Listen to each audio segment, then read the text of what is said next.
getting played in cinematically as is only appropriate. We have in the studio with us now here on Middays, live in the Element Well studios, our resident movie critic slash expert slash awesome person, Tanya T. How you doing? Hey, I'm doing good. How about you? Just fine. Did you actually get up at any point during the ceremony to like go refresh your snacks, or did you just sit there glued? Fortunately there are commercials, so I did get up a time or two, but I stayed pretty locked in. It was, one of those you never know what you're going to miss, so you don't want to get up. Now, having said that, now, of course, last year what happened kind of set the bar high for things you didn't see coming. Yeah. That's an understatement. By the way, did we ever get a final count? How many slap jokes did Jimmy Kimmel make? Oh, at least 4. He had them peppered throughout the ceremony, but my favorite is as it ended and you see him going off the stage, they've got one of those boards up. How many ceremonies since last incident, and so he was able to put the 0 to a 1. That's perfect.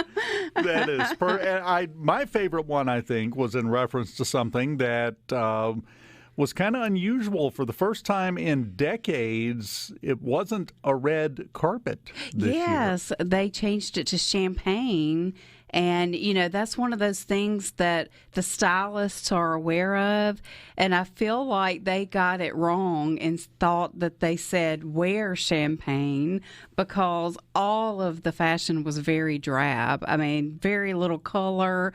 Everybody looked great, but it just wasn't anything super special. With a few exceptions, I loved Carrie Condon's dress.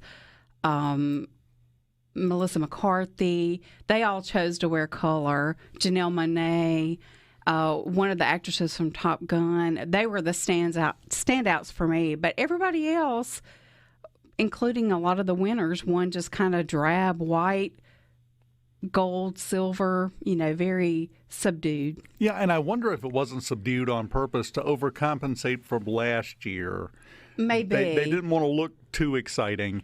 And I loved Kimmel's comment about the carpet when they asked him about it going to champagne carpet instead of red. He said, I think it just reflects our high confidence that we will have no bloodshed this year.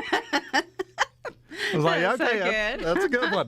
You're dead on there, Jimmy. Good job. Yeah, well, it's very interesting because they said it has been red since the 1960s, which I'd never thought about that. Every award ceremony had red, and then, I don't know, in the last 10 or 15 years, some of the others have departed, like Critics' Choice have blue, just to put their own twist on that. But Oscars has always been red.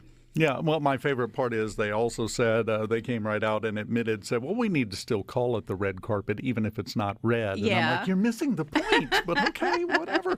Now, the other thing, though, yeah, we didn't have the surprise like we had last year, thank goodness. We didn't have a lot of surprises in the winners, did we? No, everything was really predictable. There were a couple of categories like Best Actor, a supporting actress that have been split between two artists, and so you knew one of the two would win, and that was no exception last night.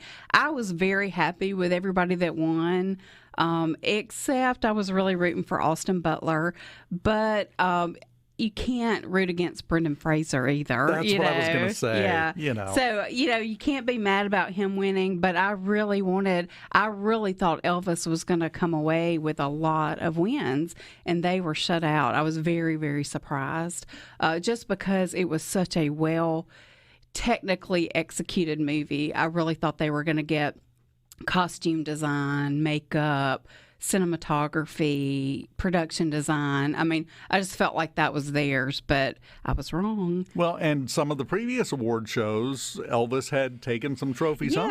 Yeah, they've won. Austin split with Brendan. He won the Golden Globe, which is a biggie, the BAFTA, which is the British version of the Oscars, and then Brendan got the Critics' Choice Award, and he got the SAG Award. So, that one I really, really thought maybe the momentum was for Austin, because it seemed like, you see all of the voters' secret polls where they'll tell you who they voted for, and it seemed like he was the one that showed up on all of the ones that I saw. But of course, that's just a fraction of the people that are actually voting.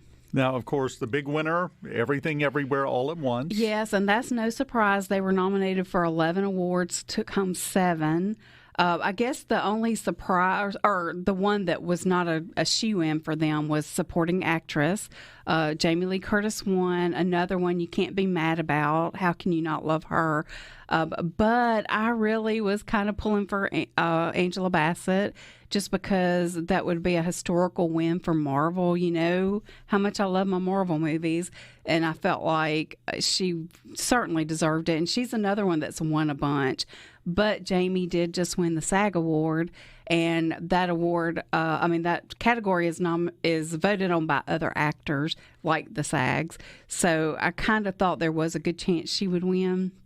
But, sometimes I just wish there could be a tie, The thing with her, and I mean, she comes from Hollywood royalty. Yes. In her parents.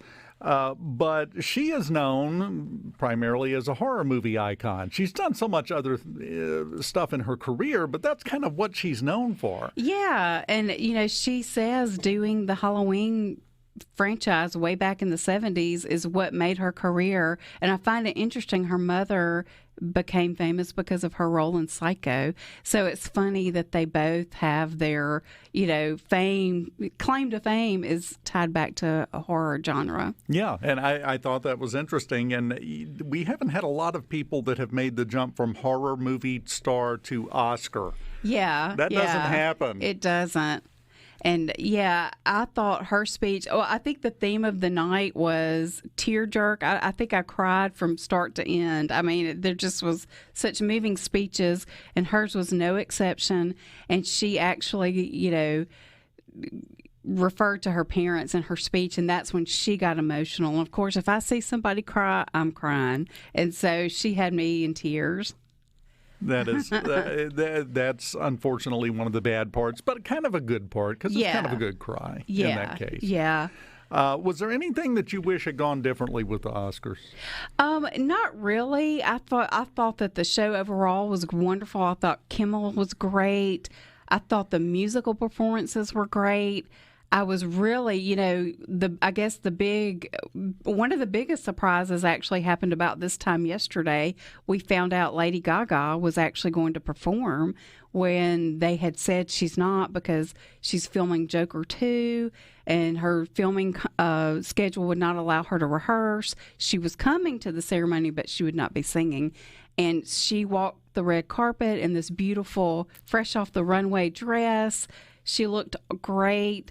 And then she took it all off and stripped down to look like a mechanic, working on a fighter jet, and no makeup. And she just belted out her song, which that was my favorite song that was nominated. But I couldn't help but root for all of them. I mean, Rihanna's song from Wakanda Forever is incredible. And how can you not love her?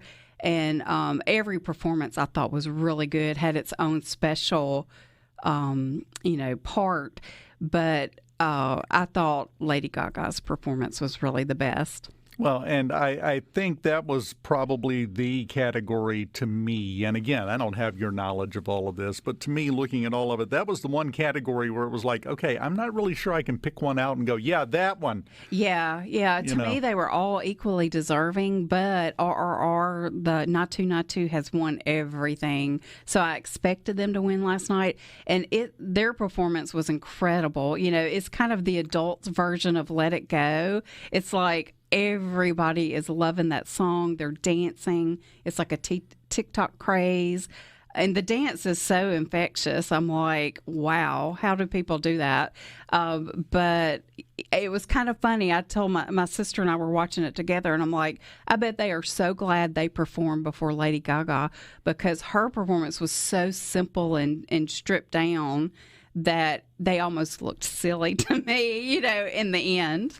Well, and I can answer one question for you as to how they do the TikTok dance. They're way younger than I am. That's how. I could get about 10 seconds into it, and then I'm calling for medical assistance. That's just the way that's going to go. It was a good night. It was a great show for the Oscars, and I think a lot of deserving people won, with the exception of Elvis, which should have won everything it was nominated for, but we're homers, so we're allowed to think that. That's right. That's right. Yeah, lots of, first last night, first Asian woman to win Best Actress, first Indian film to win an Oscar, and that was the Natu Natu song. And I believe there was an Indian film that won one of the shorts or documentaries or something. I think it was a documentary. Yeah, so really big night for, for history. Definitely. And now we start waiting for Phase 5 of Marvel. Yes. Next time I'm here tomorrow. Come back in here and we'll do the whole show about Marvel movies, because I can talk about that all day. Tanya T, enjoy it as always. Thank you so much. Thank you. When we come back, less cheerful news. We'll talk about that next.